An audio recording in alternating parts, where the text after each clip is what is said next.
Hi everybody, welcome to Shell Lectures. So this is class 9 social science, history, chapter number 1, which talks about the French Revolution. So what exactly happened in France?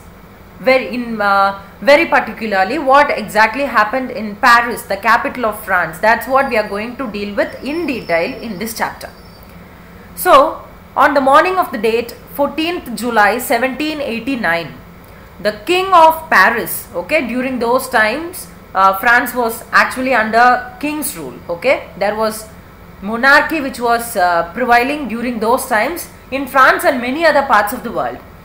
So the king had commanded the troops. So here you can find the word troops, which means soldiers, okay. So troops are soldiers. So the king commanded the troops to get into the city, and there were also rumors, that is the false talks or the things which are false but they spread like fire, right? It was also spreading that he would soon order the army to prosecute people, to kill people by firing, okay. So what happened is, to protest against this, people formed people's militia. That is nothing but, we can simply say that, military organization or a military group which is formed by the people, okay. So nearly 7,000 men and women gathered in front of the town hall, and they formed the militia as a sign of protest against this. So they broke into a number of government buildings to find for arms, okay. That is nothing but the weapons which are needed for their defense and destruction. So now what happened is, they just marched towards the east, and I am talking about the people of Paris during those times. So at that time nearly 100 people marched towards the eastern part of the city, and they attacked a fortress prison which was known as the Bastille. It's given here, the Bastille, okay. So it's the fortress prison where the people could actually find a lot of hoarded ammunition. That is nothing but hidden weapons. Hoarded ammunition is nothing but hidden weapon, okay. So the civil war, like a civil war was about to break in Paris during that time, when people entered the fortress prison, the Bastille, to find out some hoarded ammunition. And in the armed fight that followed, the commander of the Bastille was killed, and the prisoners were also released by the people. There were only 7 of them in the prison, but still they were also released by the people. And then yet the Bastille, it was hated by the people because it was like under the despotic power of the king. That is nothing but under the tyranny of the king, okay. The king had complete power over it, so people still hated Bastille. So but then the fort was completely demolished, and its fragments were sold in the markets, okay. Its fragments were sold in the markets. So this is a very sad incident which took place in Paris, after which a lot of other incidents occurred in Paris, France, which we can say as riots which occurred in Paris. Many people were also protesting against the rise in price of bread, because bread is the staple food for them.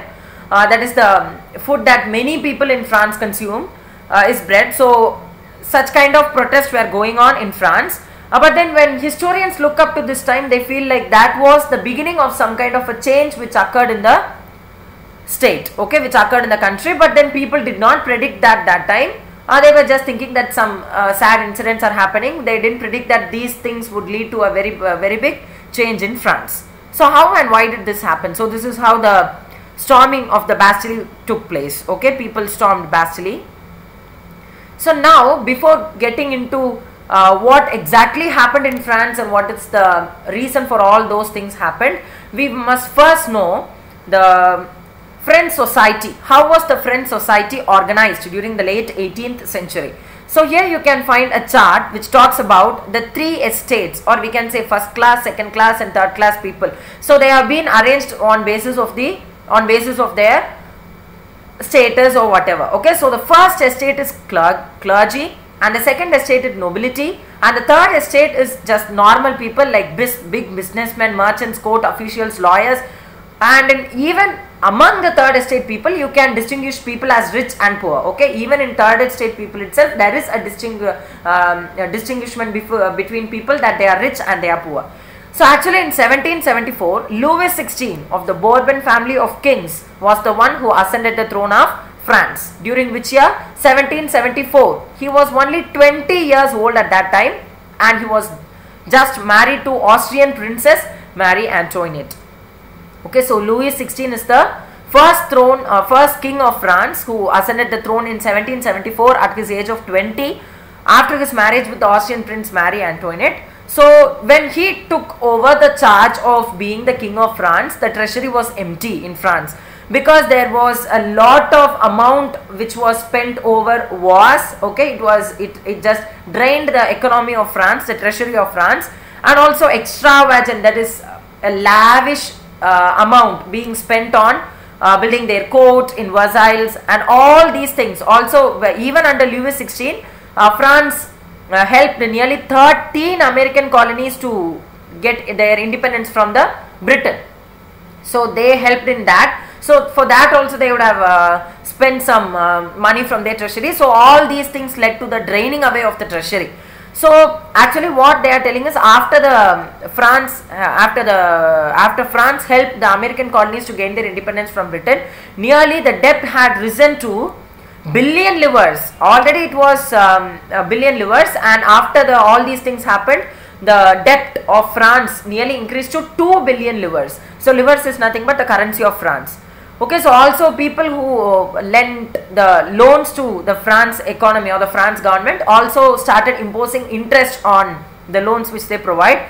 So what happened is, the France was also forced to spend a lot of money on interest, and these all things led to the down in the economic condition of France. So what happened is, all these things had to be met with. Am I right? So what they did is, they increased the tax amount which has to be paid only by the third estate people. So we have seen the chart at right, which is given at right: first estate, second estate and third estate. So the taxes have to be paid, or the taxes will be levied only from the third estate people. Okay, so to maintain the army, to maintain the court, and to run the government and the officers which are in power. So all these actually increased the necessity of increasing the taxes. Okay, so before 1789, the system which was prevailing in France was is known as old regime. Okay, so here we can see that the third estate, actually in France during those times, nearly 90% of the people who were in France were peasants. That is, in third estate, most of the people, 90% of the population were peasants. But still, though they were peasants, and what is the meaning of the word peasants? They are farmers, right? So they will be having their own agricultural land where they practice the art of agriculture. But still, though they are practicing agriculture in their lands were not in their hands. Instead, their lands were there in the hands of the clergies and the nobles and the church members and the richer members of the third estate itself. Okay, so also the clergy and nobility, they enjoyed several privileges, like they don't want to pay taxes, and they also enjoyed feudal privileges, that is the privilege of owning the lands. They were zamindars and all that. All these privileges were only meant for the first and second estate people, that is clergy and nobility. Okay, so only the peasants were forced to pay the taxes to the French government, provided they were also asked to render the services to the other two people, to the other two estates, like to work in their house, to work in their fields, to serve them 24/7, and to participate in building roads and all these. Okay, so in the next paragraph they have talked about the church people. That is, already we learned about clergy. Clergy are nothing but, clergy refers to the group of people who are actually invested with special functions in the church. Okay, people who were at church in countries like France are very highly respected. So they collected tax like tithes. Okay, a tax which is levied by the church. Okay, so in agricultural produce, 1/10 has to be given, and then tail, we have another tax which has to be given to the government for daily consumption of salt and tobacco. So tithes and tail. Okay, so all these burden of all the financial burden of France was only put over on the heads of the third estate people. Okay, so we'll see the continuation in the next video. Subscribe to my channel if you have not done so far. Like and share this video to whomever you know. Thank you so much for watching this video.